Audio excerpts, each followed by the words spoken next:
Ladies and gentlemen, welcome back to CSTV, where we keep it raw and real. This is your host, Kathleen. You are a girl, Toto, and this is the striker. The striker today is taking us to 2017 via outbreak in Moi Girls, Nairobi, where some students lost their lives, property worth millions of shillings destroyed. Now, for 4 years, this case of the suspects who were involved in the arson case of Moi Girls has been in court. And finally, the court has given its verdict. The chief suspect in the arson case is supposed to have a jail term with manslaughter charges, and is supposed to go to commit to Langata women's prisons. Now wait, this has elicited a number of reactions from the Kenyan citizen Ali kama kawaida. There are those ones who feel like going to prison at the age of 18, actually it is life lost and it is life destroyed. Others are feeling like manslaughter charges was not enough. They feel like this should be murder charges, because by the time somebody comes with petrol in school, they have an intention to destroy and even kill. So they feel like manslaughter charges are very less. It is not justice well served. It should have been murder charges. But also others have raised eyebrows with regard to the 14 days that the girl has been given to actually appeal the charges. So I'm seated here and looking at all these things, and I'm trying to enter the shoes of the parents who lost their children, the school that lost its property, the girl who is going to jail, and also the parents to this girl. You see, and what actually is coming out, and I'm saying that this verdict is timely, is because we have also had cases in the recent past. Students are very busy panning schools. Students are very busy striking, panning schools, destroying school property, and so forth. I think this verdict is very, very timely. Why I'm saying this time that the verdict is very, very timely, it's because, number one, this verdict could be a lesson to the unruly students and those parents who protect their unruly kids in schools.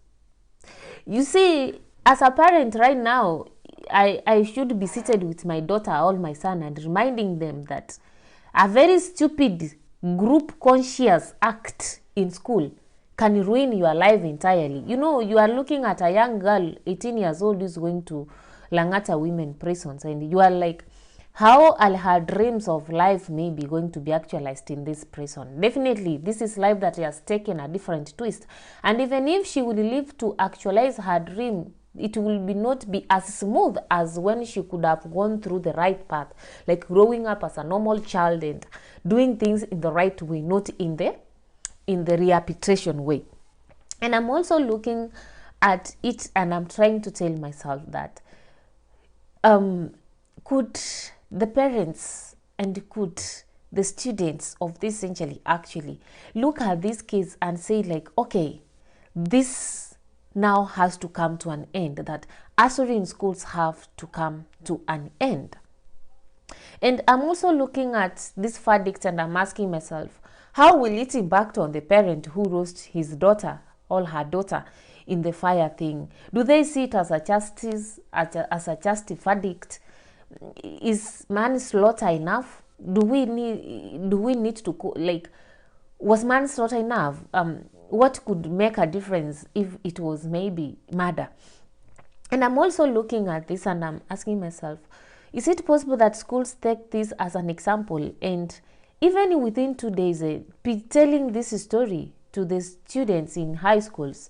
Because, you know, sometimes I just feel like students take it as a joke. Like, mimi ni mtoto, I'm under 18, I can't be charged. You know, this is something that happened in 2017. But 4 years down the line, somebody has been charged and she's going to Langata women. So what I'm trying to say is that the verdict of the fire arson case at Moi Girls, Nairobi, came at a very timely period. It is so timely. It is so timely. It is sending a lesson to the young girls and the young boys in high schools. And I'm saying this, we have parents who keep on saying that mtoto wangu anaonewa, mtoto wangu haisi fanya hivi. Sometimes even when your son is involved in strikes, you are the first one kusema mtoto wako haisi fanya hivyo, mtoto wako anaonewa. But the truth of the matter is, my dear parents, we spend very little time with our kids. These kids spend most of their time with teachers, and trust me, these teachers know exactly who your child is. So instead of waiting for your child to be given a sentence to go to committee or to Langata, please, let us talk to our kids. And I think for me, this is something that actually schools, parents, motivational speaker, and whoever is always in touch with students should be giving us an example, that to unruly and indisciplined students in schools.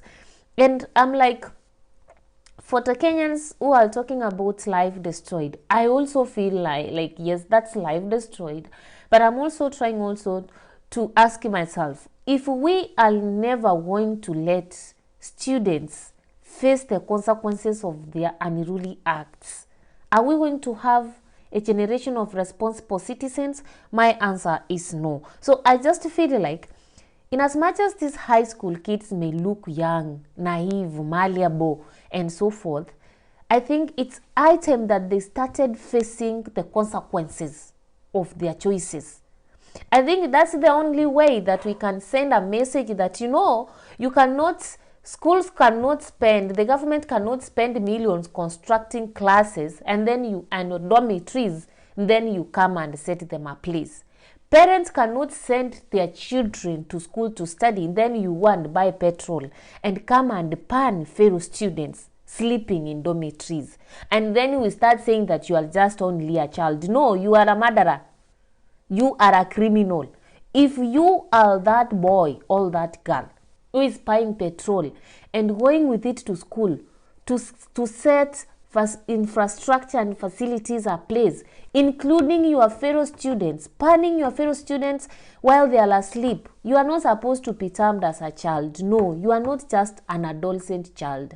Everybody has gone through their adolescent process. So yours is not unique. Parents, stop telling people, oh, unajua nitaweza kuwa nang'ang'ana na mtoto na ni adolescent tu. People have gone through the adolescent stage. And don't say that mtoto wako anaonewa. Don't say it ni mtoto tu. Ni mtoto tu, but she has already killed somebody's son. Ni mtoto tu who has caused a loss of millions and millions of money in schools, and even making it like all parents have to be punished for the silly mistake that your daughter or your son is doing in school. So I'm like, for me, the case is timely, and it should be a lesson to all unruly and indisciplined boys and girls outside there who think that they can do something and do what? And go scot-free. Otherwise, let's all be responsible, and let's always remember that choices have what? Consequences. You will have to face it real and raw as it is. Otherwise, I'm signing off. My signature, Kathleen, the CS, and the program is The Striker in the CSTV Kenya.